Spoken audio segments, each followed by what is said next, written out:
اللهم صل على محمد وعلى آل محمد كما صليت على إبراهيم وعلى آل إبراهيم إنك حميد مجيد.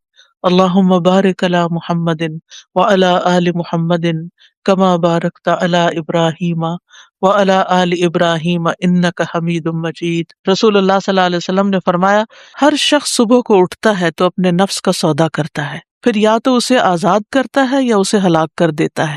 یعنی اینڈ آف دا ڈے یا تو پھر نفع کا سودا اور یا نقصان کا سودا. اس لیے آغاز دن سے ہی نیکیوں کی ٹھان لیں. آنکھ کھلے تو دعا کے ساتھ دن کا آغاز کریں، اور وہ دعا بھی کیا ہے؟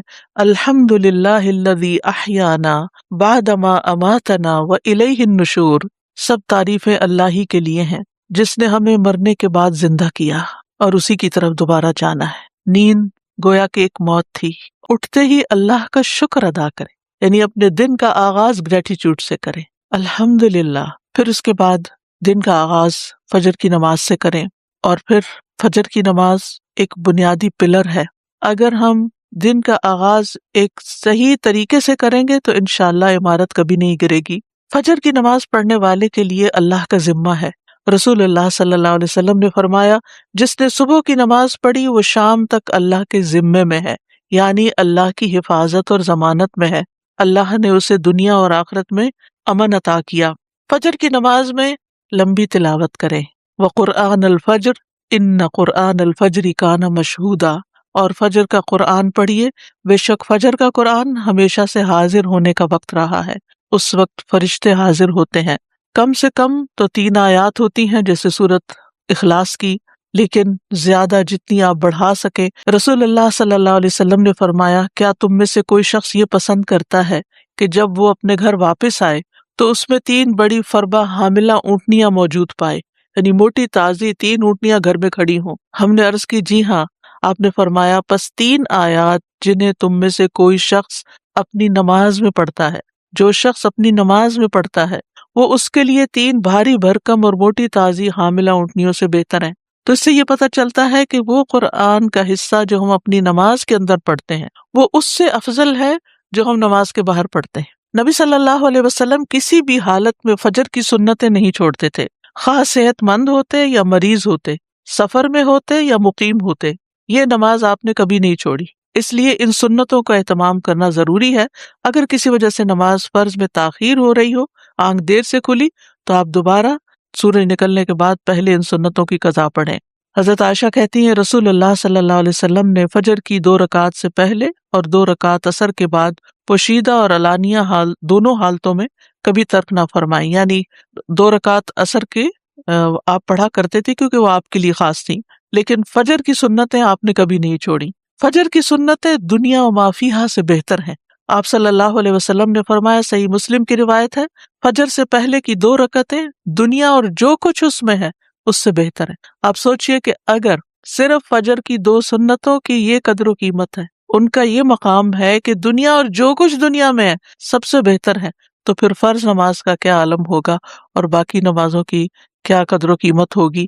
اس لیے کبھی بھی سستی کے مارے یا سفر یا تھکاوٹ یا بیماری میں بھی ان سنتوں کو نہ چھوڑیں. اور اگر آپ اس وقت شعور کے ساتھ یہ سنتیں ادا کریں کہ اس وقت دنیا میں جو کچھ ہے، اگر آپ امیجن کر سکیں اس کو، تو میں اس سے بہتر چیز کا سودا کرنے جا رہی ہوں، تو انشاءاللہ اس سے آپ کی نماز میں ایک روح بھی آ جائے گی. اور پھر نماز خشوع و خضوع کے ساتھ ادا کریں. بعض اوقات ہمیں کچھ اور کام بھی ہوتے ہیں یا لوگ ہمارے انتظار میں ہوتے ہیں، لیکن یاد رکھیے کہ جو آپ کا انتظار کر رہا ہے اس کی حیثیت نماز سے بہت کم ہے. کیونکہ بعض اوقات ہم لوگوں کی خاطر اپنی نماز بہت مختصر کر دیتے، الا یہ کہ آپ کے بچے چھوٹے ہوں اور وہ رو رہے ہوں یا کوئی شدید مجبوری میں کھڑا ہو تو اور بات ہے. ورنہ اگر محض کوئی ملاقات کے لیے آیا ہے یا کسی اور مقصد کے لیے، تو اس کو انتظار کرنا چاہیے کہ آپ اپنے رب کے حضور توجہ سے نماز ادا کر کے اس کے لیے فارغ ہوں. ایک سجدہ جو اطمینان اور خشوع کے ساتھ ادا کیا جاتا ہے وہ زمین کے تمام سونے کے خزانوں سے بھی بہتر ہے. اس لیے محبت کے ساتھ، شوق کے ساتھ سجدہ ادا کریں، کیونکہ جب بھی کوئی سجدہ کرتا ہے تو اللہ سبحانہ وتعالیٰ اس سجدے کے سبب اس کا ایک درجہ بڑھا دیتے ہیں، اور اس کے ذریعے ایک خطا مٹت لازم ہے. کیونکہ جس شخص نے یہ سوال کیا تھا کہ اللہ کہ مجھے آپ ایسے عمل کی خبر دیں جس کے کرنے سے اللہ مجھے جنت میں داخل کر دے؟ تو ایک صحابی نے یہ سوال کیا تھا آپ سے، یا یہ کہ اللہ کے نزدیک سب سے پسندیدہ عمل کے بارے میں خبر دیں؟ تو آپ خاموش رہے، پھر انہوں نے پوچھا، پھر خاموش رہے، جب تیسری بار پوچھا تو آپ نے فرمایا کہ تم پر اللہ کے لیے سجدوں کی کثرت لازم ہے، یعنی سجدوں کے ذریعے تم سب سے زیادہ تیزی کے ساتھ اللہ کا قرب حاصل کر سکتے، کیونکہ سجدے میں انسان سب سے زیادہ اللہ کے قریب ہوتا ہے۔ تو زمین پہ صرف ٹھونگے نہ ماری جائیں، بلکہ بہت توجہ کے ساتھ بہت جم کے سجدہ کیا جائے۔ نماز ختم ہونے پر اذکار ضرور کریں، اور سب سے پہلا ذکر استغفر اللہ استغفر اللہ استغفر اللہ کے بعد، یعنی اللہ اکبر استغفر اللہ استغفر اللہ کے بعد کیا ہے؟ اللہم انت السلام ومنک السلام تبارکت یا ذا الجلال والاکرام۔ اس کو اگر آپ شعور کے ساتھ پڑھتے ہیں تو آپ کے اندر ایک سلامتی کی فیلنگ آتی ہے، اور آپ کی وریز اور فکر اور پریشانیاں ختم ہوتی ہیں۔ اس لیے پوری توجہ کے ساتھ یہ دعا پڑھیں۔ پھر اسی طرح جب تک آپ مصلی پہ بیٹھے ہوں گے اور وضو قائم رہے گا تو فرشتے دعا کرتے رہیں گے، کیا؟ اللہم اغفر لہ، اللہم ارحمہ، اے اللہ اس کی مغفرت فرما، اس پر رحم فرما۔ پھر اسی طرح نماز کے بعد 33 بار سبحان اللہ، 33 بار الحمدللہ، اور 33 مرتبہ اللہ اکبر، اور 100 کا عدد پورا کرنے کے لیے لا الہ الا اللہ وحدہ لا شریک لہ لہ الملک و لہ الحمد وہو علی کل شیء قدیر پڑھ لیں۔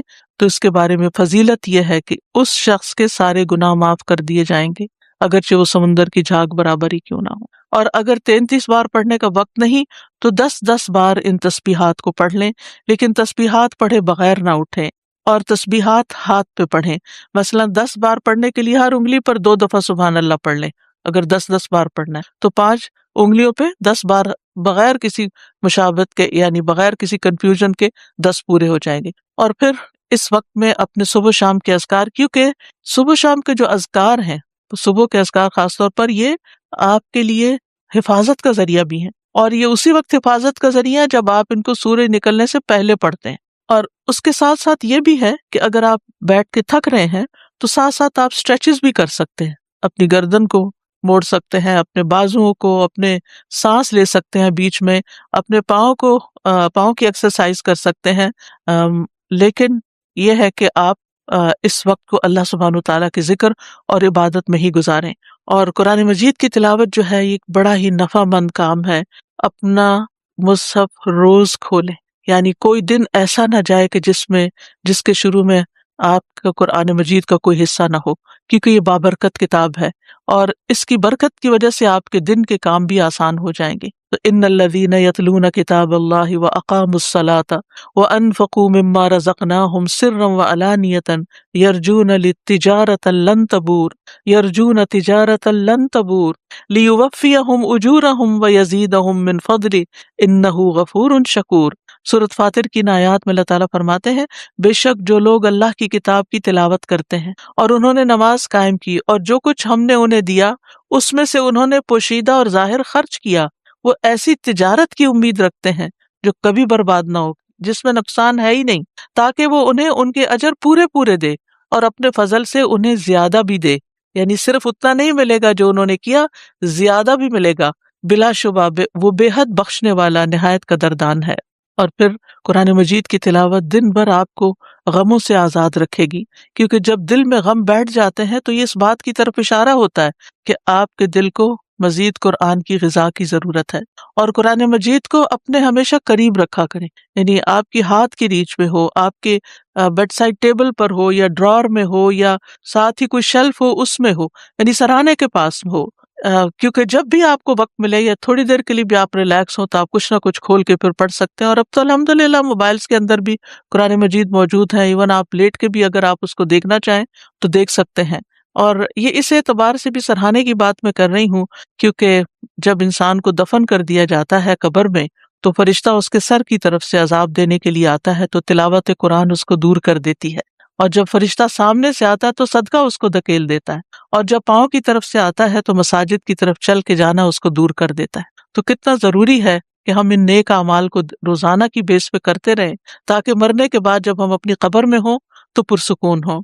اور اگر آپ کو اللہ تعالیٰ توفیق دیتا ہے، اور خصوصاً وہ خواتین جو بزرگ ہیں، جن کے بچے چھوٹے نہیں، یا جو جاب نہیں کرتی، جو اپنے گھر پہ ہوتے ہیں یا ریٹائر ہو چکے ہیں، تو ان کے لیے یہ نیکیاں کمانے کا بہت ہی اچھا وقت اور موقع ہے کہ وہ سورج نکلنے تک انتظار کریں، عبادت کریں، اور پھر اس کے بعد جب اشراق کا وقت ہو تو اشراق پڑھیں۔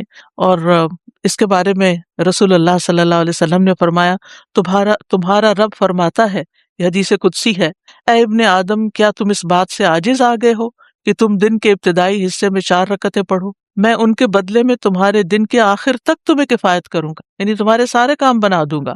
پھر اس کے بعد یہ ہے کہ پہلی چیز یہ کہ ناشتہ کریں۔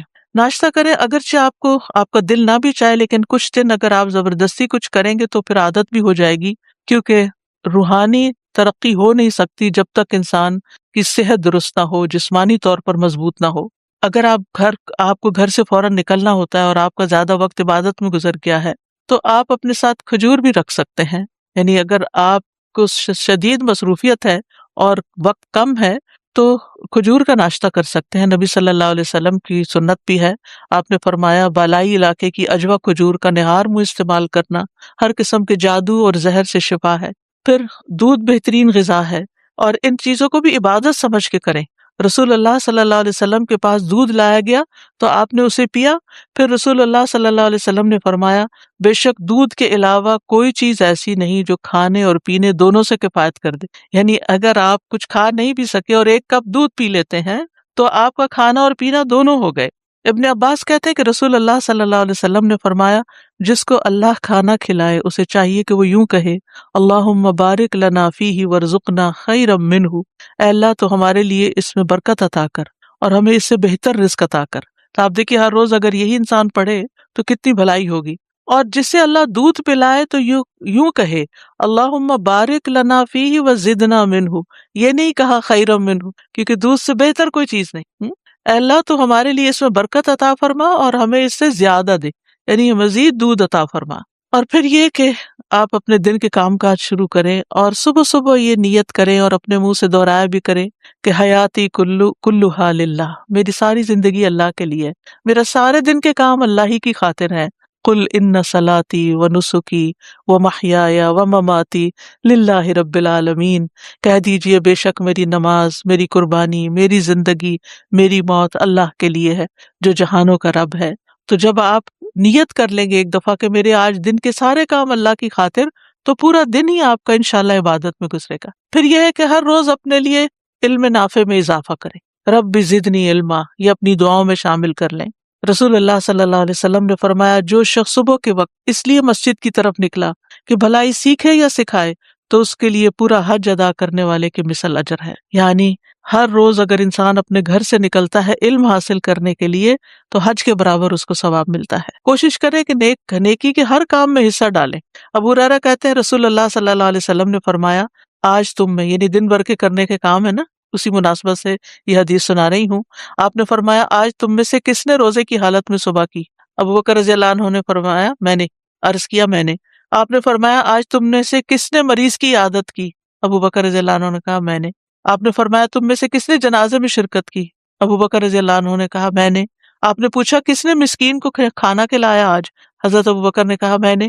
مروان کہتے ہیں مجھے معلوم ہوا کہ اس پر نبی صلی اللہ علیہ وسلم نے فرمایا کہ جب کسی شخص میں ایک دن میں یہ ساری خصلتیں جمع ہو جائیں، یعنی یہ سارے کام وہ ایک دن میں کر لے، دن بھر کرنے کے کاموں میں اگر یہ موقع مل گئے اور اس نے کر لیا، وہ جنت میں ضرور داخل ہوگا۔ کتنی بڑی بات ہے۔ لیکن ہم بعض اوقات ہمیں پتہ بھی ہوتا ہے، اور پھر مردوں کے لیے خاص طور پہ جنازہ پڑھنا، تو اس میں ایک جنازے کا جو ثواب ہے 2 قرات کے برابر، کوئی قرات جو ہے وہ پہاڑ برابر ہوتا ہے۔ تو جب ایک صحابی کو دیر سے یہ حدیث پتہ چلی تو وہ ہاتھ ملنے لگے، یعنی پچھتانے لگے کہ ہم نے اتنے قرات ضائع کر دیے، کتنے مواقع تھے۔ بہت سے لوگ حرم جاتے ہیں، وہاں جنازہ پڑھنے کا وقت بھی ہوتا ہے لیکن اس کو نکل پڑتے ہیں، تو وہ کتنے منٹ لگتے، چند اور منٹ۔ جو دعا یاد کر لے انسان اور بخشش کرتا رہے، اور جب دوسروں کے لیے آپ کریں گے تو کوئی آپ کے لیے بھی کرے گا۔ پھر یہ کہ نیکیوں کے کام کرنے کے ساتھ ساتھ گناہوں سے ضرور بچیں، یعنی نافرمانی کے کاموں سے بچیں، یہ بھی کرنے کا کام ہے۔ جہنم کے سامنے رکھے نا انسان تو گناہوں سے بچ سکتا ہے۔ جہنم کی حقیقت جب سمجھ آ جاتی ہے نا انسان کو تو زندگی کا رخ بدل جاتا ہے، زندگی تبدیل ہو جاتی ہے۔ تو اس لیے اچھے کام بھی کریں لیکن ساتھ برائیوں سے بچیں بھی ضرور، یعنی ایسے کام نہ کریں کہ جس سے لوگوں کو اذیت ہو، دوسروں کو اریٹیٹ نہ کریں، نیگ نہ کریں، کوئی ایسا کام نہ کریں کہ جس سے دوسرا آپ سے بیزار ہونے لگے، جو اور اس کے لیے ایک کرائیٹیریا، جو اپنے لیے پسند نہیں وہ دوسرے کے لیے بھی نہ کرے۔ پھر یہ ہے کہ اللہ کی محبت کی خاطر، اللہ کے چہرے کی خاطر یہ کام کیا کریں کہ لوگوں سے اچھے اخلاق سے پیش آئیں، کیونکہ میزان میں سب سے بھاری نیکی اچھا اخلاق ہوگا، اور اس میں سب سے پہلے اپنے والدین کو خوش کریں، ان کی پیشانی چومیں، ان کے چھوٹے چھوٹے کام کریں، ان کے ساتھ جو بھی نیکی کر سکتے ہیں زندگی میں کریں، اور اگر فوت ہو چکے ہیں تو ان کے لیے صدقہ خیرات کرتے رہیں، دعائیں کرتے رہیں، ان کی زندگی میں بھی اور مرنے کے بعد بھی۔ رب ارحمہما کما ربیانی صغیرا، رب ارحمہما کما ربیانی صغیرا، اے میرے رب ان پہ رحم فرما جیسے انہوں نے مجھے بچپن میں شفقت سے پالا تھا۔ سب کے لیے خیر کا باعث بنے، خصوصاً گھر والوں کے لیے، اور اس خیر میں صرف ان کی دنیا بنانا ہی نہیں ہے، ان کی آخرت کی بھی فکر کریں۔ یعنی بعض اوقات ہم لوگ خود دین کی طرف آ جاتے ہیں لیکن گھر والوں کو بھول جاتے ہیں۔ پھر اسی طرح یہ ہے کہ کسی کے سوال سے تنگ نہ ہو، چاہے بچے ہی کوئی چیز مانگ رہے ہیں یا ویسے کوئی سوال پوچھ رہے ہیں، آپ سے پوچھے جا رہے ہیں تو پریشان نہ ہو، یا کوئی اور آپ سے مسئلہ پوچھ لیتا ہے تو ڈانٹے نہیں۔ وَأَمَّا السَّائِلَ فَلَا تَنْهَرْ، کیونکہ بعض اوقات یہ ہوتا ہے جو والدین بزرگ گھر میں ہو وہ ایک ہی بات بار بار پوچھتے ہیں، یا آپ کے ہسبینڈ ایک ہی چیز روز پوچھنے شروع ہو جاتے ہیں، تو اس پر آپ کو غصہ آ جاتا ہے کہ کل بھی بتایا تھا پھر آج وہی بات پوچھ رہے ہیں آپ۔ تو اس لیے بہتر یہ ہے کہ اس وقت اپنے آپ کو کنٹرول کر لیں، اور یا جواباً سوال کر دیں کہ آپ کا کیا خیال ہے، آپ ذرا سوچیں، ذہن پہ زور ڈالیں، کیونکہ بعض اوقات وہ صرف بات بڑھانے کے لیے آپ سے وہی بات پوچھ لیتے ہیں جو پہلے بھی پوچھی ہوتی ہے۔ تو سوال سے تنگ نہیں ہونا، بچہ کچھ مانگ رہا ہے تو تنگ نہیں ہونا، شٹ اپ کال نہیں دینی کہ چپ ہو جاؤ تو میرا سر کھا گئے ہو، میں فارغ ہو کے دوں گی، نہیں، اپنا کام روک دیں، جا کے اس کی ضرورت پوری کر دیں اور پھر آگے بڑھیں۔ جہاں بھی بیٹھیں، جہاں بھی کھانے کی ٹیبل پہ بھی بیٹھیں، خیر پھیلانے والے مبارک بن جائیں، کن مبارکن اینما کنتا، جہاں بھی ہو مبارک بنے۔ اور وہ کیسے؟ ابن قیم کہتے ہیں آدمی کی برکت یہ ہے کہ جہاں بھی مقیم ہو خیر کی تعلیم دے، اچھی بات زبان سے نکالے، اچھی بات کریں۔ اسی لیے نبی صلی اللہ علیہ وسلم کھانے میں نقص نہیں نکالتے تھے کہ وہ یعنی کہ ہو سکتا ہے آپ کو پسند نہ ہو لیکن دوسرے کو بھی آپ بدمزہ کر رہے ہیں کھانے کی شکایت کر کر کے۔ اور بچوں کی تربیت کے لیے کھانا کھانے کا وقت بہترین وقت ہے جب آپ ان کے ساتھ بیٹھ کر آپ ان کو کوئی اچھی بات بتا سکتے، لیکن اللہ کی خاطر اس وقت ان کی کھچائی نہ شروع کر دیں کہ دن بھر کے بعد اب ہاتھ آئے ہیں۔ بہت سے لوگ کھانے کی میز پہ بیٹھ کے ان کا حساب کتاب شروع کر دیتے ہیں، اور ان کی سارے دن کی جو کام کاج ہے ان کی محاسبہ شروع کر دیتے ہیں، اور اس طرح سارے گھر والوں کا کھانا جو ہے وہ بدمزہ کر دیتے ہیں۔ اس سے بھی بچنا چاہیے۔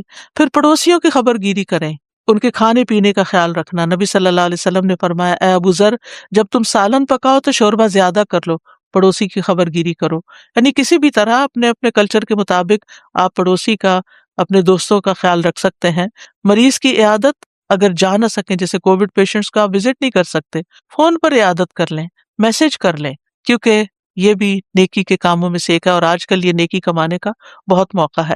پھر سلام کو گھر میں بھی عام کریں، باہر بھی اور گھر میں، یعنی میک شور کہ صبح اٹھتے ہی گھر والوں کو سلام کریں، بچوں کو سلام کریں، بچے آپ کو سلام کریں، مرد گھر سے باہر گئے نماز پڑھنے کے لیے، واپس آئے سلام کریں، اگر وہ نہ کرے تو آپ سلام کریں اور حال بھی ضرور پوچھیں، کیا حال ہے آپ کا، کیسی رات گزری۔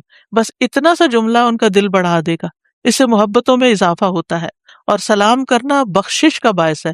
رسول اللہ صلی اللہ علیہ وسلم نے فرمایا، بے شک بخشش کو لازم کرنے والے امور سلام کو عام کرنا اور اچھی طرح گفتگو کرنا ہے۔ یعنی آپ سلام کر رہے ہیں، سلامتی کی دعا دے رہے ہیں، گھر والے سلامت ہوں گے تو آپ کے بھی دل سکون میں ہوگا، اور ساتھ آپ کی اپنی بخشش ہو رہی ہے، کر سلام رہے اور آپ کے گناہ معاف ہو رہے ہیں۔ آتے جاتے چلتے پھرتے گھر میں سلام کرتے رہیں، بچوں کو بھی خود سلام کریں کہ ان کو عادت ہو جائے۔ پھر گھر والوں کے کاموں میں ان کی مدد بھی کریں، اور یہ عورتوں مردوں دونوں کے لیے ہے، بڑوں کے لیے چھوٹوں کے لیے۔ حضرت عائشہ سے اسود نے پوچھا کہ نبی صلی اللہ علیہ وسلم اپنے گھر میں کیا کرتے تھے؟ انہوں نے کہا کہ نبی صلی اللہ علیہ وسلم اپنے گھر کا کام کاج کیا کرتے تھے اور ان کی خدمت کرتے تھے، جب نماز کا وقت ہوتا تو کام چھوڑ کر نماز کے لیے چلے جاتے۔ ایک اور روایت میں ہے، کسی نے پوچھا کہ آپ گھر میں کیا کرتے تھے؟ کہا کہ وہ بھی انسانوں کی طرح انسان تھے، وہ اپنے کپڑوں کو صاف کرتے، بکری کا دودھ دو لیتے، اپنے کام خود کر لیتے تھے، یعنی نبی صلی اللہ علیہ وسلم۔ تو پھر بیٹوں کو بھی عادت ڈالنی چاہیے، یا مردوں کو بھی، کہ گھر والوں کے ساتھ تعاون کریں، اور اگر ان کے پاس وقت بالکل نہیں تو گھر والوں کی مدد کے لیے کچھ نہ کچھ انتظام کریں۔ نبی صلی اللہ علیہ وسلم نے فرمایا، تم میں سے بہتر وہ ہے جو اپنے گھر والوں کے لیے بہتر ہو۔ اور تم سب کی نسبت میں اپنے گھر والوں کے لیے بہتر ہوں. اور اسی طرح گھر والوں پر خوش دلی سے خرچ کرنا چاہیے، خصوصاً مردوں کو جن کے اوپر نان نفقہ فرض ہے، سنت نفل نہیں ہے، فرض ہے. آدمی اپنی ذات پہ، اپنی بیوی بچوں پہ اور اپنے خادم پہ جو خرچ کرتا ہے وہ صدقہ ہوتا ہے. پھر اسی طرح یہ ہے کہ باہم گفتگو سے ماحول کو خوشگوار رکھیں، ہر وقت تلخ باتیں نہ کریں، ہر وقت گھر والوں کے استاد نہ بنے رہیں، ہر وقت انسٹرکشن نہ دیتے رہیں، کسی غلطی پر بہت زیادہ سرزنش نہ کریں، تھوڑی سی بات سے احساس دلائیں، ورنہ آپ کی خاموشی بھی بہت بڑا سبق ہے. بات کرتے ہوئے یاد رکھیں کہ آپ کی ہر بات لکھی جا رہی ہے، فرشتے لکھ رہے ہیں، کرام کاتبین لکھ رہے ہیں. اور اگر آپ اپنی زبان کی حفاظت کریں گے تو نبی صلی اللہ علیہ وسلم نے اس کو خوشخبری دی ہے، فرمایا خوشخبری ہے اس کے لیے جس نے اپنی زبان پہ قابو پا لیا، قیل و قال چھوڑ دے. یعنی اس نے کہا اس کی بات اس کی بات. آج کل چونکہ کووڈ پھیلا ہوا ہے تو گھر میں بعض اوقات کوئی ویکسین کے خلاف بات شروع کر دیتا ہے، کوئی کسی بیماری کے بارے میں، تو اس پر اچھے سے توجہ دلانی چاہیے کہ یہ لوگوں کی باتیں ہیں، اس پر صحیح علم حاصل کرنے کی ضرورت ہے. اور پھر لا یعنی گفتگو سے بچیں. اچھا اور سنائیں کیا حال ہے، پھر تھوڑی دیر کے بعد اچھا اور سنائیں کیا حال ہے. یہ جملہ بول بول کے لوگوں سے بیکار کی باتیں نہ کروائیں. رسول اللہ صلی اللہ علیہ وسلم نے فرمایا انسان کے اسلام کی خوبی یہ ہے کہ وہ بے فائدہ چیزوں کو چھوڑ دے، اور بعض اوقات وہ بے فائدہ چیزیں اذیت والی بھی بن جاتی ہیں دوسرے کے لیے. بعض اوقات ہم دوسرے کی بات کاٹ دیتے ہیں تو اس سے دوسروں کو تکلیف پہنچتی ہے. پھر یہ کہ ان چھوٹے چھوٹے گناہوں کے ازالے کے لیے کثرت سے صدقہ کریں. قرآن مجید میں آتا ہے کہ مرتے وقت یا مرنے کے بعد میت کیا چاہے گی؟ رب لولا اخرتنی الی اجل قریب فاصدق، اے میرے رب تو نے مجھے قریبی مہلت کیوں نہ دی کہ میں صدقہ کرتا. اہل علم کہتے ہیں میت صدقے کا اس لیے کہتی ہے کیونکہ موت کے بعد وہ صدقہ کا بہت بڑا فائدہ دیکھتی ہے کہ صدقہ کرتا تو میرے لیے آج کتنی خوشیاں ہوتی ہیں. لہٰذا کثرت سے صدقہ کرے. اور خواتین کو تو خصوصاً نبی صلی اللہ علیہ وسلم نے صدقے کی تلقین کی، اور اس کے لیے کوئی ضروری نہیں ہوتا کہ آپ ہر روز کو مال کا بہت بڑا پورشن صدقہ کریں. تھوڑا تھوڑا بھی کرنا، پھر کبھی کوئی کھانے کی چیز کرنا، کبھی اگر کوئی لینے والا نہیں بھی ہے تو آپ کوائن باکس رکھے گھر میں، ایسی جگہ پر اپنے روز کا صدقہ ڈالتے رہیں، اور پھر اکٹھا بھی آپ مسجد جائیں یا کہیں جائیں تو وہاں جمع کرا سکتے ہیں. پھر خاص طور پر فقراء اور مساکین جو آپ کے اپنے خاندان میں ہیں یا آپ کے جان پہچان کے لوگوں میں ہیں، ان کے بارے میں فکر مند ہوں اور اکٹھا کر کے ان کو بھی آپ بھیج سکتے ہیں. رسول اللہ صلی اللہ علیہ وسلم نے فرمایا مسلمان کا وہ مال کتنا عمدہ ہے جس میں سے کسی مسکین، یتیم اور مسافر کو دیا جائے. اور اسی طرح زائد ضرورت چیزیں جو ہیں گھر میں ان کو بھی نکالتے رہیں، ضرورت مندوں تک پہنچاتے رہیں، اور اس طرح دوسروں کے دل خوش کرتے رہیں. نبی صلی اللہ علیہ وسلم نے فرمایا مومن کو خوش کرنا، اس کا قرض ادا کرنا، اس کی ضرورت پوری کرنا، اس سے کسی مصیبت کو دور کرنا افضل اعمال میں سے ہے. یعنی کسی کا دل آپ خوش کر دیں گے تو آپ نے بہترین کام کیا. پھر اسی طرح بات بات پہ غصے سے بچیں، ناراض ہونے سے بچیں، ایٹیٹیوڈ دکھانے سے بچیں، قطع رحمی سے بچیں، چھوٹی چھوٹی باتوں پر بہت بڑا ری ایکشن ظاہر نہ کریں، دوسروں کو معاف کرنے والے بنیں. فاصفح الصفح الجمیل، صبر جمیل کے ساتھ ہی الصفح الجمیل آتا ہے. قرآن مجید میں آتا ہے ایمان والو تمہاری بیویوں اور بچوں میں سے، ازواج کا لفظ آتا ہے بیوی شوہر دونوں کے لیے ہو سکتا ہے، بعض تمہارے دشمن ہیں سو ان سے ہوشیار رہو، اور اگر تم معاف کر دو اور درگزر کرو تو بے شک اللہ بھی بے حد بخشنے والا نہایت رحم والا ہے. لہذا بہت ضروری ہے کہ ہم گھر والوں کی غلطیاں معاف کر کے دل صاف کرتے رہیں. فرمایا تمہارے مال اور تمہاری اولاد تو محض ایک آزمائش ہے، اور جو اللہ کے پاس ہے وہ بہت بڑے اجر والا ہے. واللہ عندہ اجر عظیم، اور اللہ کے پاس بہت بڑا اجر ہے. کسی پر ظلم کرنے سے بچیں، مظلوم کی آہ سے بچیں. مظلوم کی بد دعا عرش تک جاتی ہے، چاہے وہ آپ کا بچہ ہی کیوں نہ ہو. دل کی سختی سے بچیں، کیونکہ محروم ہے وہ شخص جس کی نماز میں خشوع نہیں اور وہ روتا نہیں. کوشش کریں دن کی کسی نہ کسی نماز میں آپ کو رونا ضرور آئے. پھر اسی طرح برے خیالات اور بدگمانیوں سے بچیں، خود بھی سکون میں رہیں گے، دوسروں کے لیے بھی سکون کا باعث ہوں گے. بدگمانیوں کو دل میں جڑ نہ پکڑنے دیں. اسی طرح آپ غیبت سے بچ سکیں گے اور بہتان تراشی سے بچ سکیں گے. مشکل آ جائے تو صبر اور نماز سے مدد مانگیں. انبیاء کا طریقہ یہ تھا کہ جب کوئی پریشانی آتی فوراً نماز کی طرف لپکتے تھے. پریشانی اور غم میں لا الہ الا اللہ پڑھیں، یہ عرش تک جانے والا کلمہ ہے. دعاؤں کو لازم کر لیں، اٹھتے بیٹھتے دل میں چھوٹی سی کوئی مشکل آ گئی نا فوراً دیر اینڈ دین دعا کریں، اور تنگی کے بعد آسانی کا انتظار کریں. ان مع العسر یسرا فان مع العسر یسرا، کیونکہ صبر کے مدد جو ہے صبر کے ساتھ آتی ہے. تنگی کے ساتھ ہی کشادگی ہے۔